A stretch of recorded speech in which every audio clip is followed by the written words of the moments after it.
discípulos de Cristo que al reino de los cielos le dieron su lealtad. Siervos que ante él se postran.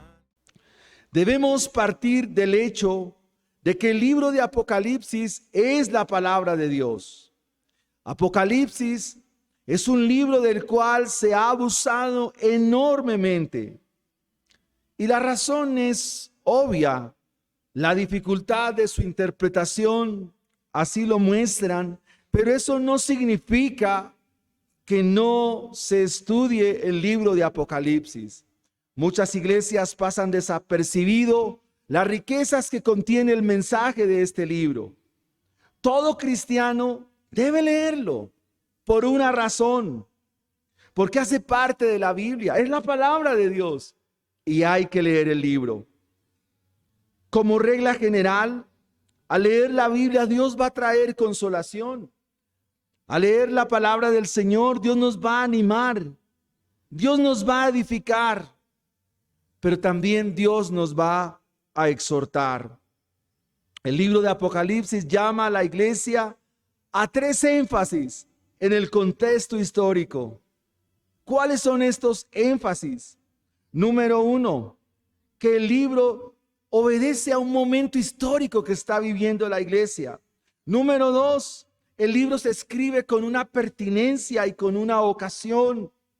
Y número 3, el libro nos llama a que sobre él hagamos aplicaciones prácticas para nuestra vida. Nos tiene que dar Dios una utilidad, y ese tiene entre comillas. Pero es importante que entendamos que el libro de Apocalipsis siempre traerá edificación a nuestra alma, sobre todo en medio de estos tiempos tan difíciles. Vamos a mirar entonces, amados hermanos, en primera instancia el contexto del libro. ¿Cuál es la historia del libro? ¿Qué hay al final del primer siglo de la era cristiana? Hay muchas escuelas de interpretación de este libro. Está la escuela preterista, la escuela historicista, la escuela futurista. Pero déjenme decirle algo, mis hermanos. Los cristianos del primer siglo jamás pensaron en estas escuelas. Jamás lo hicieron.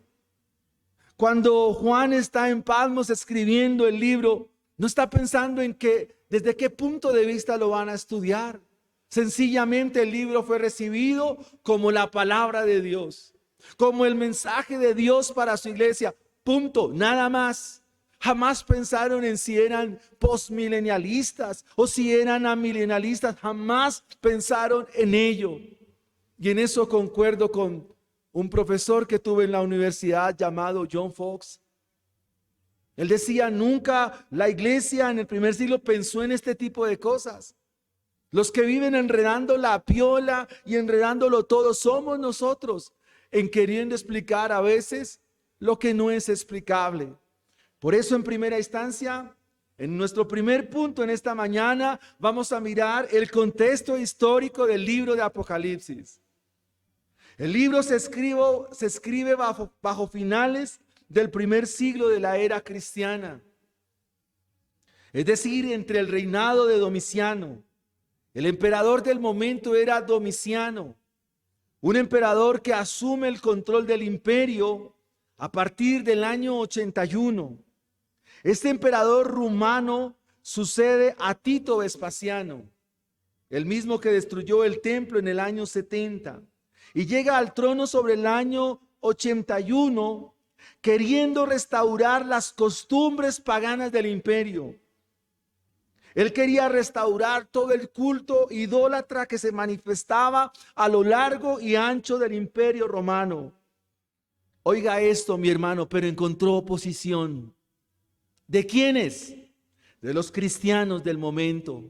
Él quería volver al paganismo, a la idolatría, quería volver a esas prácticas obscenas de la idolatría a los dioses que habían en todo el imperio, pero encontró una oposición de los seguidores de Jesucristo. Los cristianos se oponían a esas prácticas. Los cristianos con su testimonio de vida, los cristianos con su forma de vivir, hacían oposición frente al sistema imperial.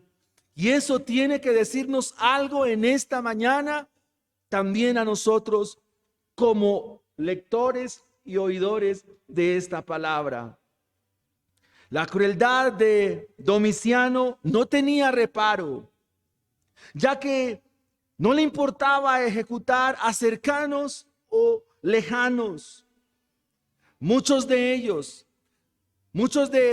sus cercanos se convirtieron al cristianismo y a raíz de eso los ejecutó, como algunos senadores que eran partícipes de su ejercicio de gobierno por haber creído al evangelio, los ejecutó sin misericordia, a los cuales les mencionaba o los describía con una palabra: ateos. Ateos porque no creían en todo el cúmulo de dioses que tenía el imperio romano.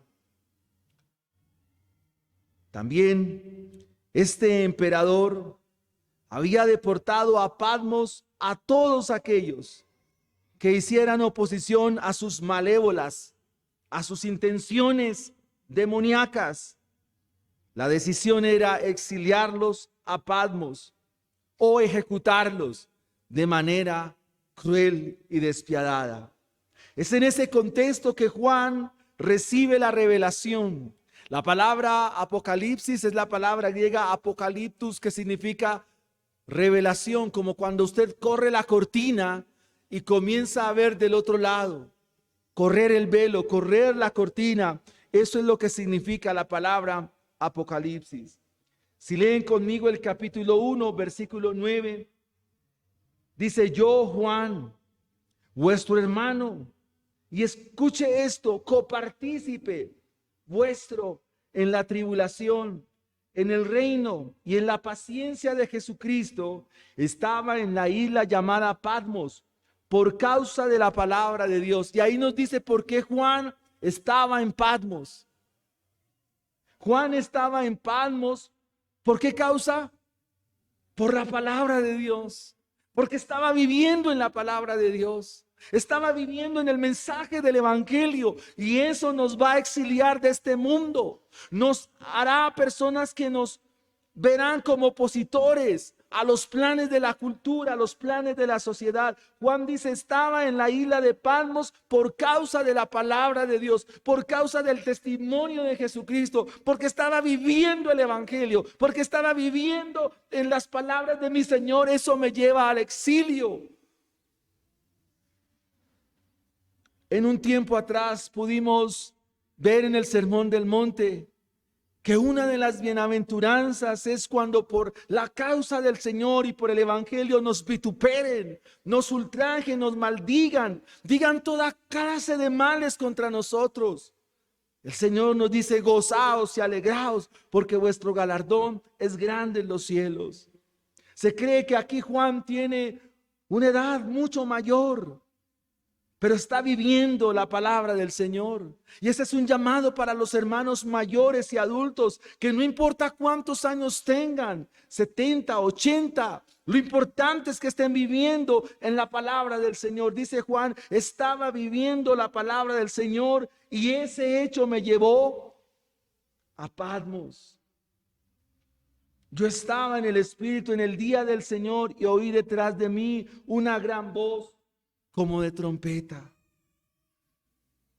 Este versículo ya nos referencia de qué se trata el libro. Este versículo, sin leer todo el libro, ya nos indica cuál es el contenido del libro. Y el contenido del libro es consolación. Nos muestra cómo Dios nos alienta. Si usted mira con detenimiento el libro, lo cual estaremos haciéndolo, dice: oí detrás de mí una gran voz como de trompeta. ¿De quién era esta voz? Él está allí en Patmos. Lo miraremos más adelante que era Patmos.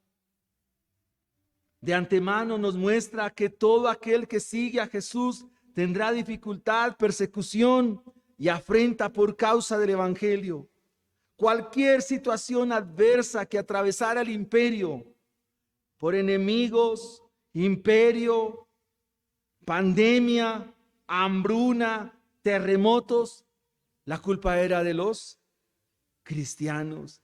Y Domiciano, en su persecución, los ejecutaba. Peor aún, sobre algo más del año 85, se conoce como la segunda persecución, todavía más terrible. Al punto, dice nuestro profesor John Fox, dice, al punto que Domiciano se le tituló como la bestia. Y ahora usted entiende qué significa la bestia.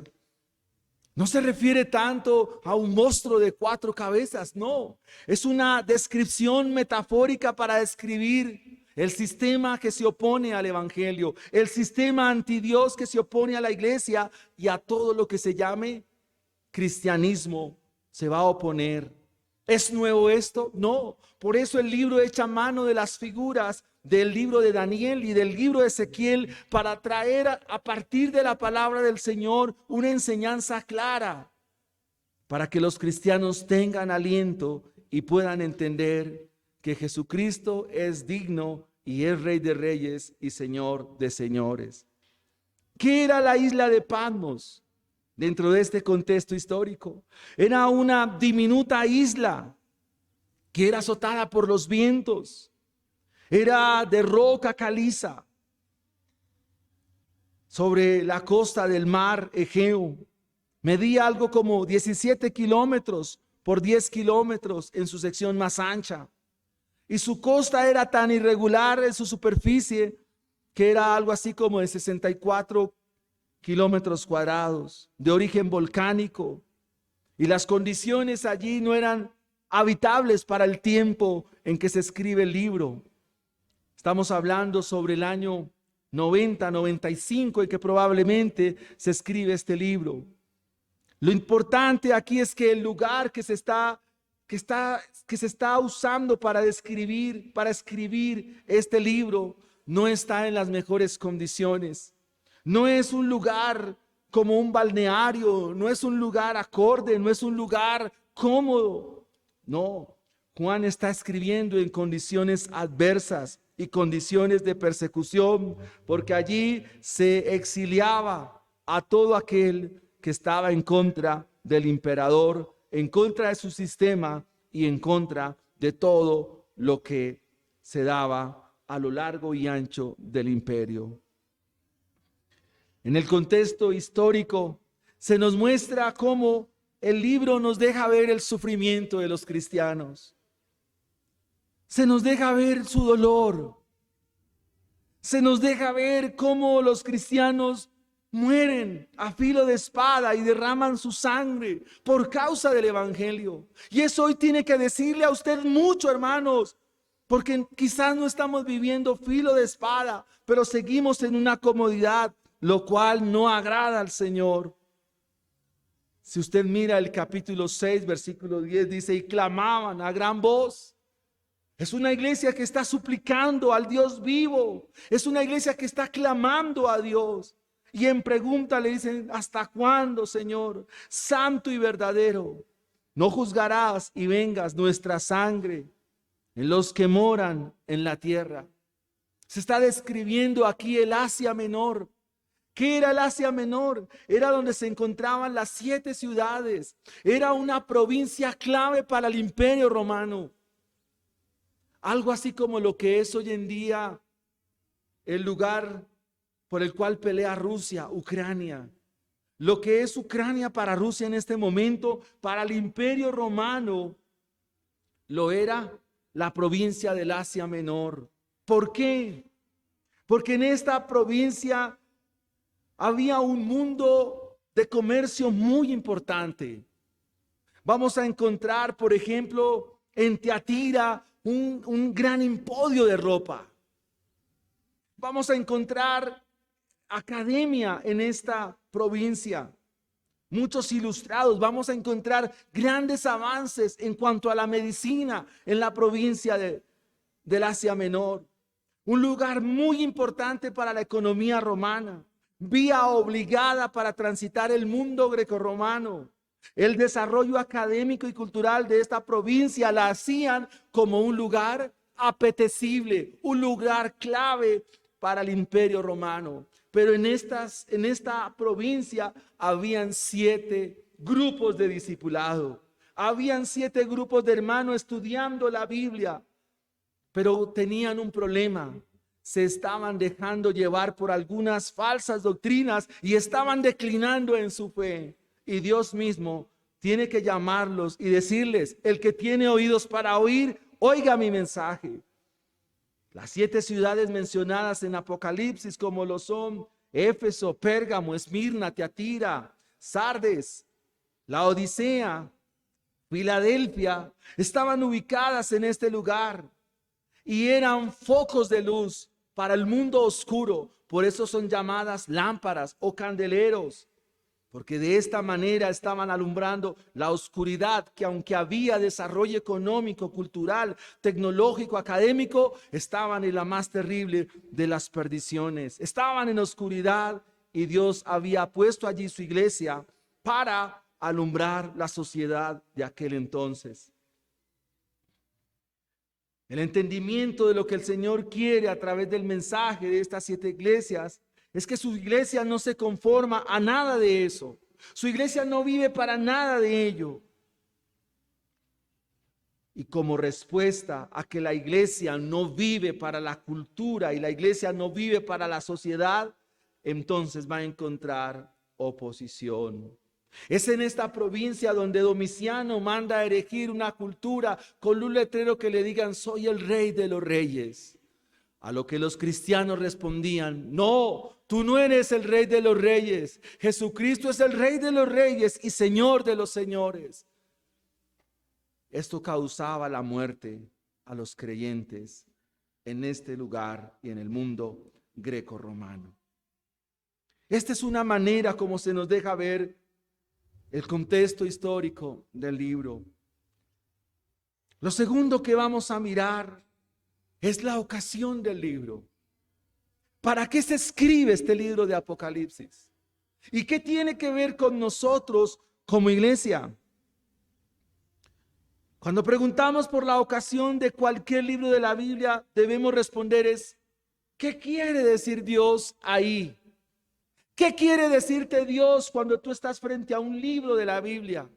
No tiene que ser Apocalipsis, sino cuando estamos frente al libro de Génesis, ¿qué Dios me quiere dar a entender en ese libro de la Biblia? Si estamos en Éxodo, ¿qué me quiere decir Dios en ese libro de la Biblia? ¿Cuál es su mensaje? Y debemos entender lo siguiente, amados hermanos.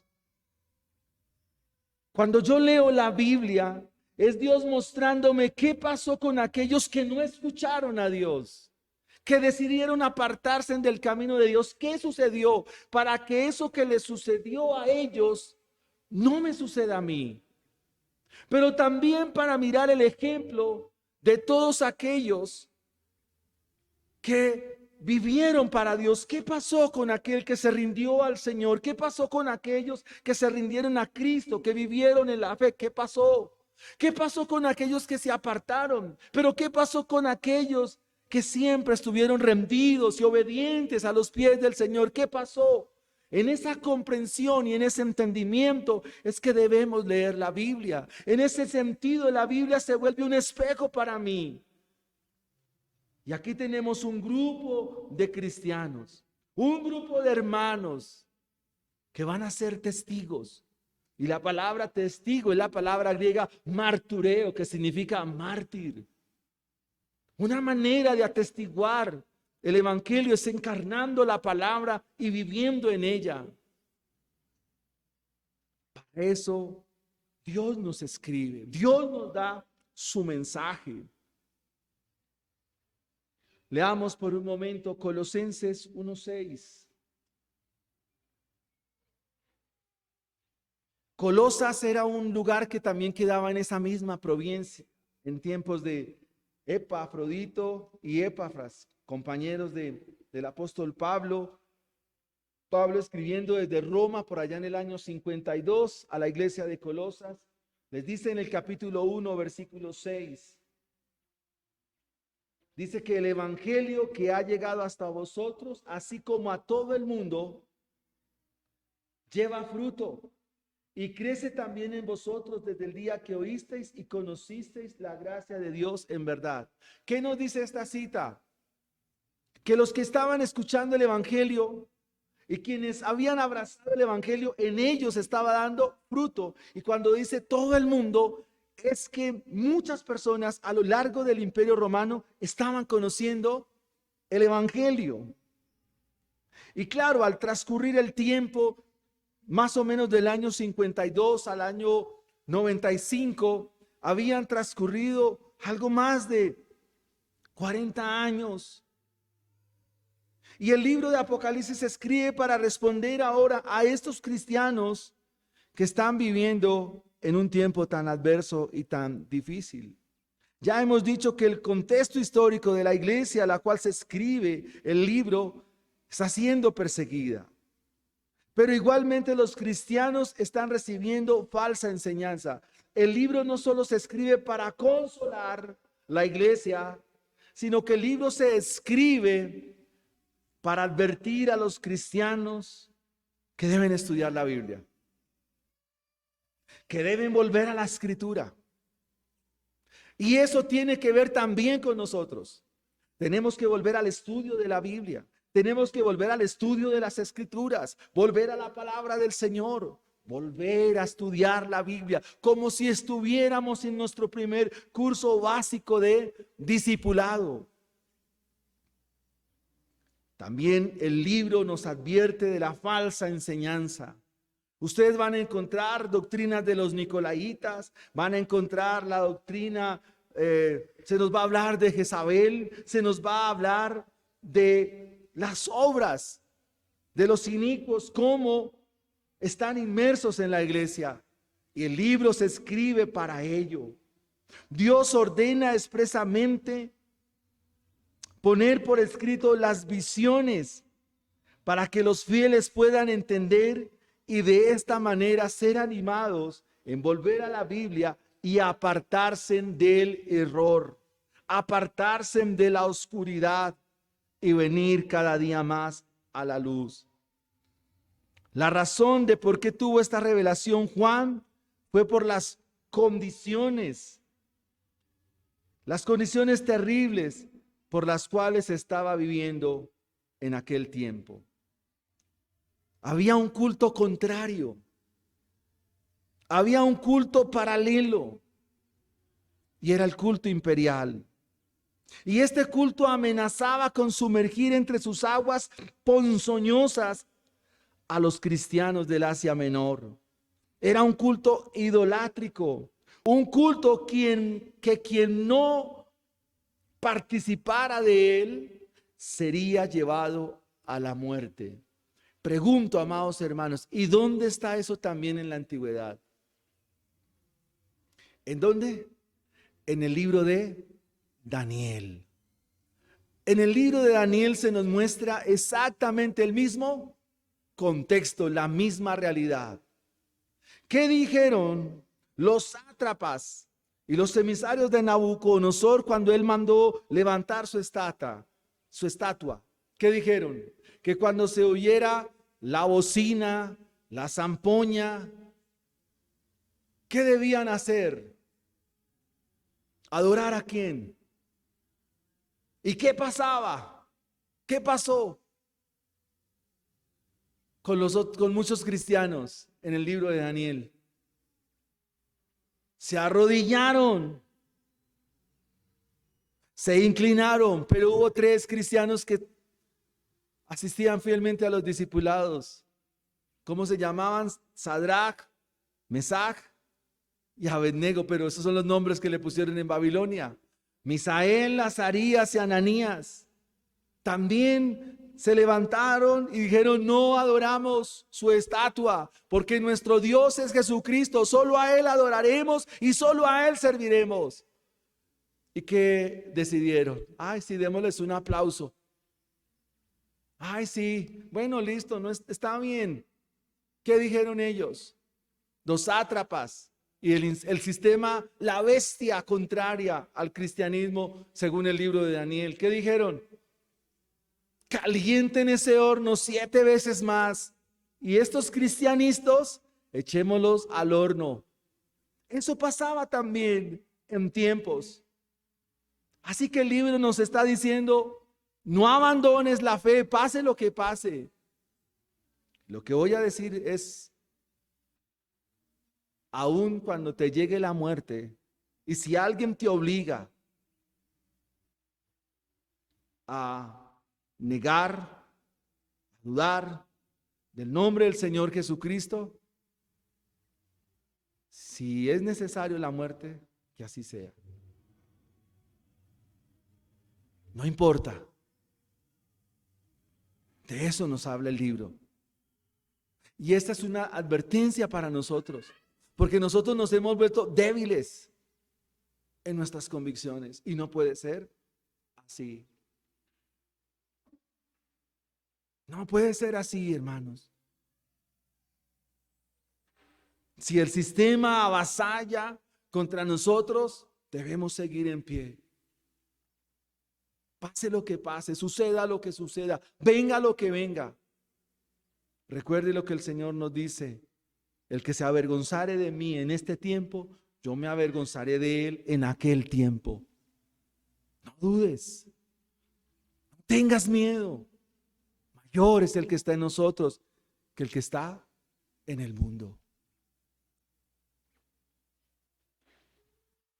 La perdición de la iglesia en nuestros días es abundante, sobre todo en los Estados Unidos. A eso nos alienta el libro de Apocalipsis.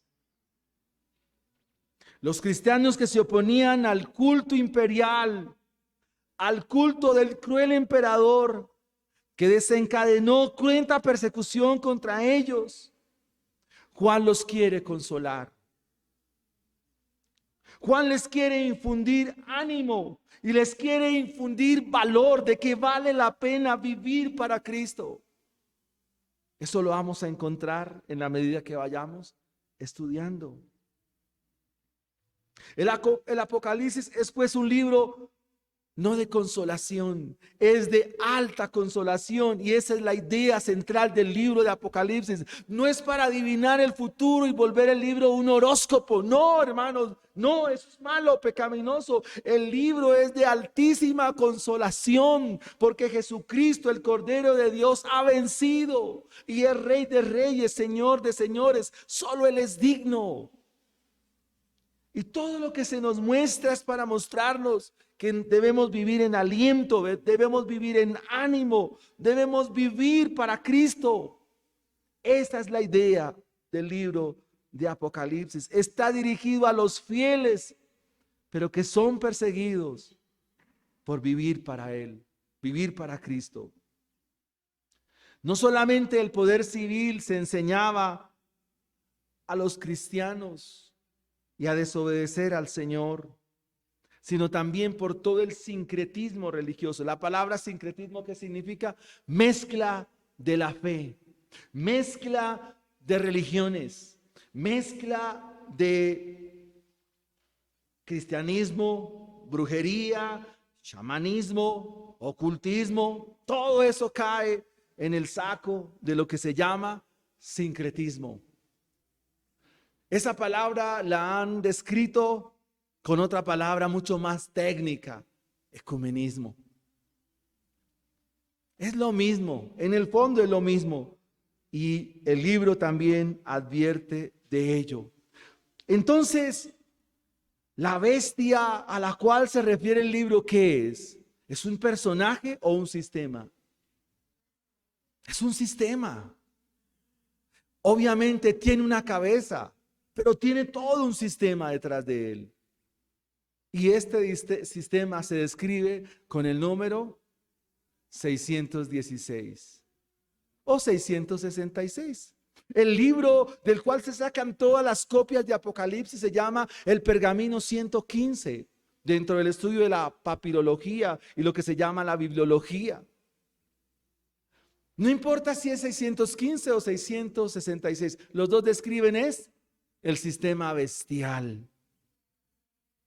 Así que Juan se levanta para escribir y advertir de los graves peligros que amenazan a los fieles y los exhorta a permanecer firmes en la doctrina de Cristo. Juan pone sus ojos, o mejor, el Señor a través de Juan, para que entendamos que el triunfo de Cristo ha sido definitivo y que los cristianos mirarán, observarán eso con sus propios ojos y que la iglesia triunfará finalmente ante el sistema de este mundo. Por eso Juan exhorta reiteradamente a sufrir con paciencia. Volvamos al versículo 9 del capítulo 1. Yo, Juan, vuestro hermano. ¿Cómo se identifica Juan? Hermano. Ese es el mejor calificativo para describirnos a nosotros mismos. No es don Sutanejo, don Perencejo, no, hermano, hermana. Dice coparticipar. ¿Qué es coparticipar? Es participar juntos, pero ¿en qué? ¿En qué se participa? ¿En qué debemos participar juntos? De la tribulación. Su sufrimiento es mi sufrimiento. Ojo. Pero es sufrimiento por la causa del Señor, no sufrimiento por sus decisiones, sufrimiento por cuestiones que usted ha hecho. No, aquí es sufrir porque usted realmente es visto como un cristiano genuino y verdadero. Y Juan se identifica como un hermano que participa en la tribulación. ¿Dónde estaban sufriendo? En Éfeso. Éfeso, a propósito, era la capital de esa provincia del Asia Menor. Él está exiliado en Patmos y les escribe y les dice, aunque yo estoy en la distancia, estoy participando en su tribulación. ¿Por qué? Pues porque Juan es un pastor a la larga. Juan es un hombre de Dios que siente el dolor de sus hermanos y participa. Y dice, en la tribulación, en el reino y en la paciencia de Jesucristo. Juan entonces dice, no sufran con paciencia persecuciones y háganlo valientemente, porque el poder imperial, su carácter, su fortaleza, su ejército, un día terminarán. Los himnos que se cantan aquí, hermanos, son cánticos de triunfo.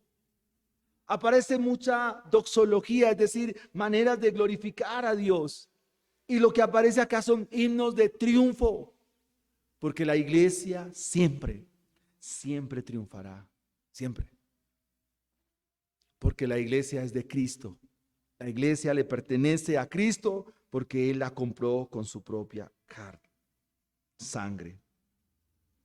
El capítulo 4 y el capítulo 5 es un culto. Un culto donde se participa todo lo que es pertinente a Dios.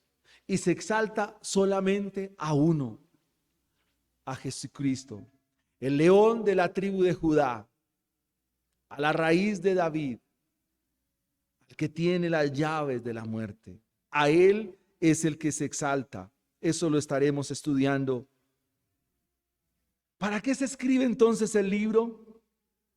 Para también dilucidar el culto pagano, el culto y tributo a los emperadores. Y Juan propone que su libro estimula a la iglesia a algo que también debe ser vital para nosotros, a la santidad. El libro también hace un fuerte énfasis en la santidad. Cristianos sufriendo, sí, pero también cristianos que viven santa y puramente. Y tener atención a la doctrina equívoca. Veamos en tercera instancia, mis hermanos, qué aplicaciones prácticas podemos encontrar a partir de este contexto histórico. ¿Qué aplicaciones? ¿Para qué me serviría el libro a mí? Para mucho, hermanos. Es la palabra de Dios. Lo mencioné antes. Es la palabra del Señor. Nos va a mostrar y nos va a indicar que no podemos perder la fe. Que la fe no se pierde por una razón. Porque la fe es inherente a los hijos de Dios. Nos va a mostrar la esperanza en Cristo Jesús, lo cual nos dará firmeza y confianza en el momento de la prueba, en el momento adverso. Si nos preguntamos en esta mañana, a la luz de la Escritura, ¿por qué estamos sufriendo? ¿Cuál es su respuesta? ¿Qué sufrimiento tan grande estás viviendo como para decir que ya no quieres seguir más a Cristo Jesús? Si nos ponemos delante de la palabra del Señor, ¿qué hay en nosotros tan adverso, tan difícil, que usted diga, yo no quiero volver más a la iglesia? Yo no quiero continuar esto de las cosas de Dios. Yo no quiero seguir a Cristo. Yo no quiero. ¿Qué hay? Pues a la verdad, en este momento no lo hay. Si tú tienes deudas, debes es trabajar y ser buen administrador y honrar a Dios. Si eso es lo que a usted no lo deja dormir. Si es la enfermedad, confiar en Dios y mirar a ver cómo pide cita médica o esperar que Dios obre un milagro. Esas son vías que el Señor nos da. Pero no creo que tengas a alguien de vecino que le diga, por ser cristiano te voy a matar. Y si te veo con la Biblia, te voy a matar y voy a matar a los tuyos. ¿O algún hermano está viviendo eso? Le están poniendo una escopeta donde le dice, le voy a volar la cabeza si lo veo orando. Porque si aquí en mi cuadra no se puede orar, no sé. Si tienen eso, háganoslo saber y le escribimos algunos versículos del libro de Apocalipsis. Así que el libro nos sirve, amados hermanos, para seguir perseverando. Nos motiva al amor por Cristo. Este libro nos motiva al amor por la iglesia, al amor por la congregación y a valorar la iglesia, valorar la congregación. De las iglesias del libro de Apocalipsis, solo una va a permanecer hasta cierta parte del tiempo, y es la iglesia de Filadelfia. Las demás desaparecieron. En la medida que los cristianos dejen de asistir a la iglesia va desapareciendo. ¿No lo nota usted? ¿No lo notó esta mañana cuando éramos poquitos? Si solo son 5 los que se reúnen, necesitamos rentar un espacio como este, necesitamos rentar un lugar como este para que se congreguen 5. ¿Qué dicen ustedes, hermanos? Así que, hermanos, ese es un llamado de atención. Para eso nos sirve el libro, a congregarnos. De lo contrario, la iglesia va a desaparecer. Usted puede decir, hermano, donde 2 o 3 se reúnen, ahí está el nombre del Señor. Claro que sí, hermano, eso lo dice la Biblia y lo creemos. Pero la iglesia no es de 3 ni de 2, la iglesia es de muchos y que localmente se reúnen. Entonces hay que animar a congregarse, hermanos. Segunda aplicación práctica, a actuar conforme al Evangelio. Esto se llama, en términos más actuales, a pensar más bíblicamente. Pensar más conforme a Dios y no conforme a este mundo. Miren, amados hermanos, a veces nos preguntamos qué imágenes vienen a tu mente cuando piensas en este libro de la Biblia. Cuando tú piensas en el libro de Apocalipsis, ¿en qué piensas?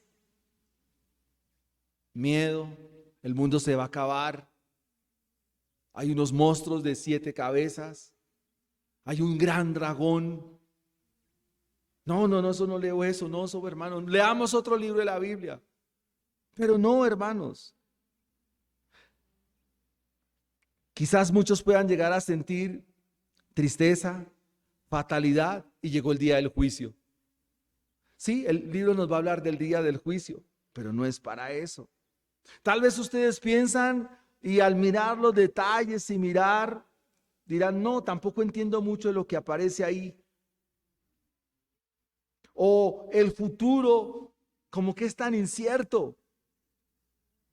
Y la idea entonces es, amados hermanos, volver a mirar la escritura para enfocarnos en lo que se tiene que enfocar la iglesia. ¿En quién se tiene que enfocar la iglesia? ¿Dónde está el centro de nuestra mirada? ¿En dónde debe tener la iglesia el centro de su mirada? En Cristo Jesús, en el Cordero vencedor. Es un mensaje que nos alienta a que la esperanza es viva en la medida que pasan los días. Como leía al comienzo, el tiempo está cerca. El tiempo está cerca. Y eso es importante que ustedes y yo lo consideremos. Otro aspecto práctico del libro, definitivamente, a leer toda la Biblia. Leer toda la Biblia. El libro de Apocalipsis hará conexión con toda la escritura. Es el libro que más refiere el Antiguo Testamento, que se apoya muchísimo en el Génesis, que se apoya en el Éxodo, se apoya en Levítico, Números, Deuteronomio, en todos los libros de la Biblia. No hay un libro de la Biblia del Antiguo Testamento que no tenga que ver con el libro de Apocalipsis. Y para entenderlo e interpretarlo medianamente, porque sería muy jactancioso y orgulloso, vanaglorioso, decir que también que lo interpretamos bien. No, eso sería también jactancioso, pecaminoso. Pero sí podrás entender con más claridad el libro y todo lo que en él hay. Te desafía a estudiar la escritura. Que has leído una línea. Y por ejemplo, cuando leemos, digamos, el capítulo 5,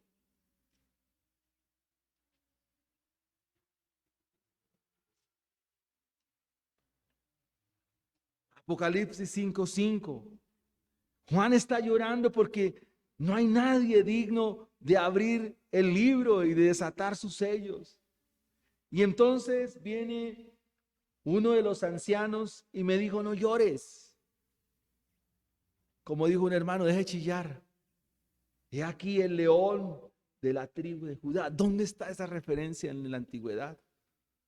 O sea, cuando tú vas leyendo y miras el león de la tribu de Judá, ¿a qué libro de la Biblia te remonta? Pues eso está ya en Génesis 49, donde Jacob está bendiciendo a sus hijos y llama a Judá y le dice, Judá, cachorro de león. Y comienza a describir por el Espíritu de Dios una serie de características del Señor Jesucristo. Y eso nos muestra el Evangelio en ese capítulo, porque el Evangelio es Cristo mismo. Así que una aplicación práctica es que al estudiar el libro de Apocalipsis, tú te apasionas por las Escrituras, te apasionas por la Biblia, te apasionas por la lectura, por tomar nota, por escribir. Y hermanos, eso es emocionante. Y por medio del mensaje comenzarás a entender el significado del libro. También a manera práctica, quiero que usted pueda también hacer una revisión del contexto donde vives, donde trabajas, donde laboras, o de quienes te rodean. ¿Quiénes son tus amigos? ¿Con quiénes compartes tú tu vida? ¿Puedes hacer una lectura rápidamente en este momento de quiénes son tus amigos? La pregunta es, ¿comparten tu fe? ¿Quiénes son tus amigos en el colegio, niños? ¿Quiénes son tus compañeros de trabajo?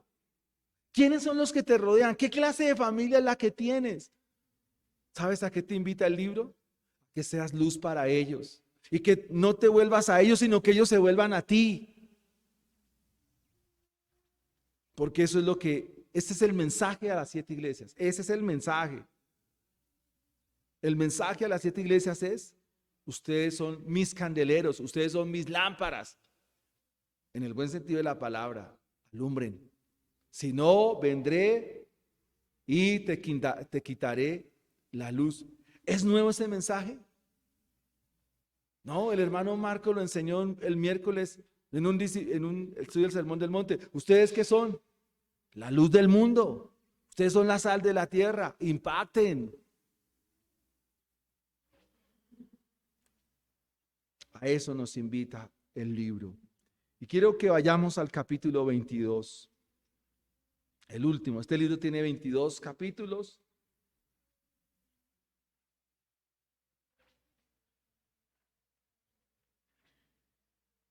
Este libro también nos invita en el versículo 19, Apocalipsis 22, 21, nos invita a conocer la gracia de Cristo. Otra vez.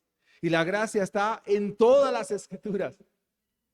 La gracia de Dios está en todo el evangelio. Están desde Génesis 1:1 hasta Apocalipsis 22, 21. Es gracia de Dios. Es gracia. Y esto es emocionante, hermanos. Esto alegra nuestros corazones. Conocer la gracia bendita de nuestro Dios es de inmensa alegría y de grande regocijo, mis hermanos. ¿Cómo termina el versículo 21? La gracia. ¿De quién? De nuestro Señor Jesucristo. La gracia de nuestro Señor Jesucristo sea con quién. Con todos vosotros, contigo, hermano. Cuando miras a tu hermano que está a tu lado, le puedes decir: la gracia de Cristo en tu vida. Sea la gracia de Cristo en tu vida. La gracia del Señor en tu vida. Amén. Así sea. Pero eso está después de que el Señor dice: he aquí ciertamente. Ese es otro aspecto del libro. Ellos creían que Cristo como que no iba a volver. Pero el Señor dice: ciertamente vengo en breve. Amén. Sí, ven, Señor Jesús. Ven pronto, Señor Jesucristo. Tu iglesia te espera, tus hijos te esperan, tu amada iglesia te espera. Te espera, Señor, te esperamos. Esa es nuestra esperanza, nuestra mayor esperanza. Es que nuestro Señor retorne lo más pronto posible. Del día y la hora, nadie lo sabe, pero el Señor vendrá. Eso es lo que mi corazón anhela. Eso es lo que mi corazón desea, que el Señor, si fuera posible en este momento, sería lo mejor. Pero el libro nos da esa esperanza.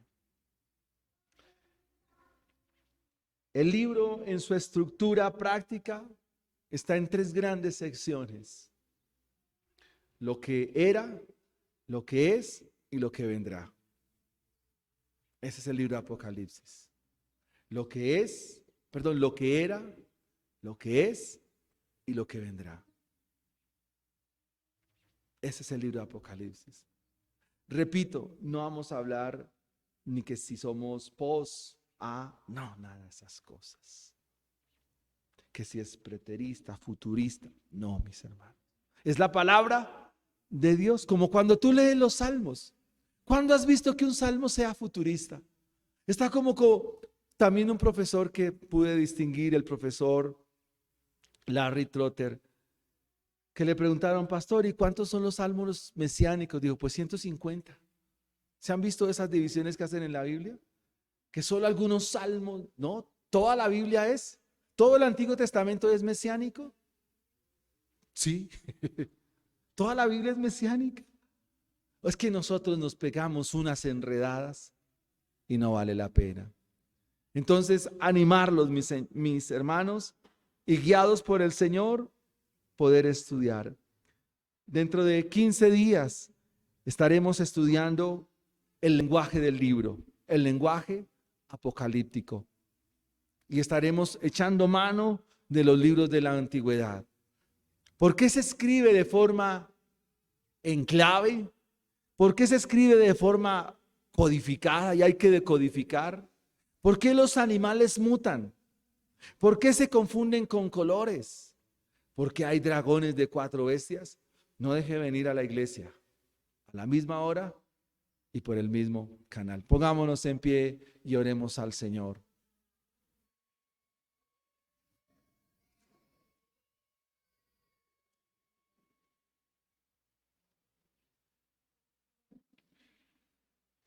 ¿Quedó claro el contexto histórico? ¿Sí quedó claro, hermanos? Bien, vamos a orar al Señor.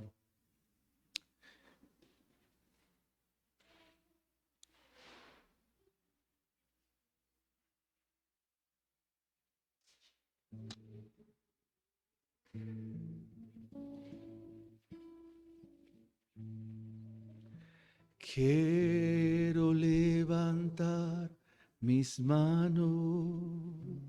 Levante sus manos. Quiero levantar mi voz,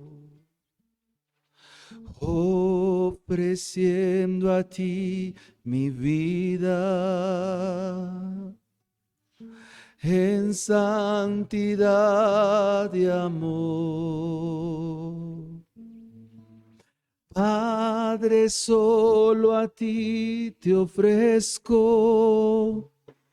mi vida y mi corazón,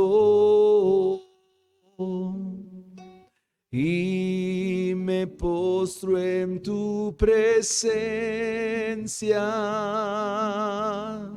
en adoración.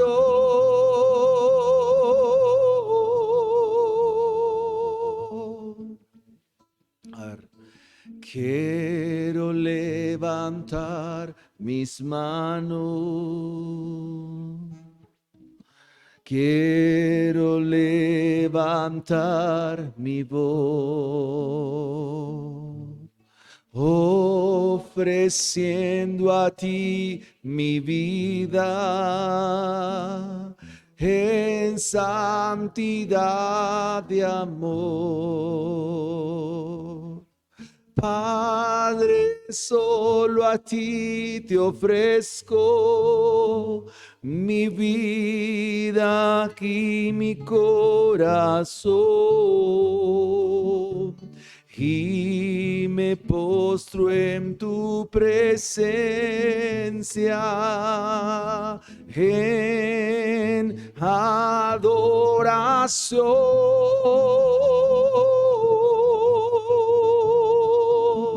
Hijo de Dios, recibe con toda la gloria, la honra y honor.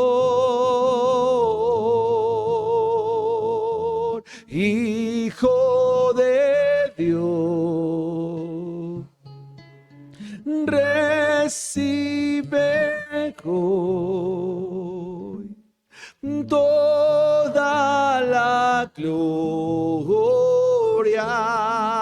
la honra y honor.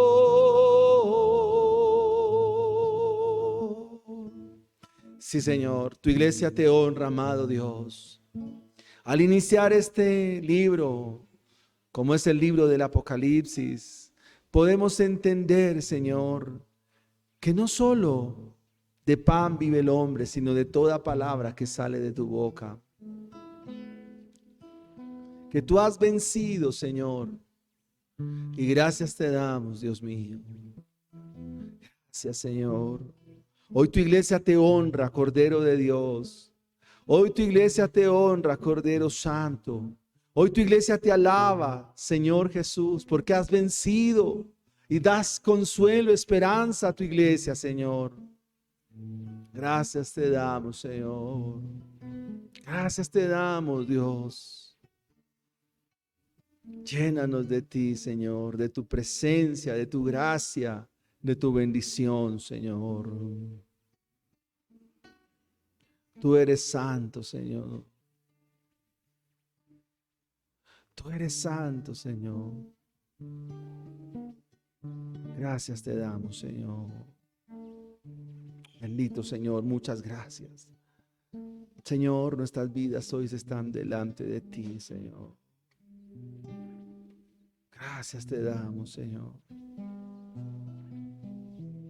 Gracias, bendito Señor. Gracias te damos, Señor. Gracias, Dios mío, Señor. Gracias te damos en los méritos de Jesús. Amén y amén, Padre.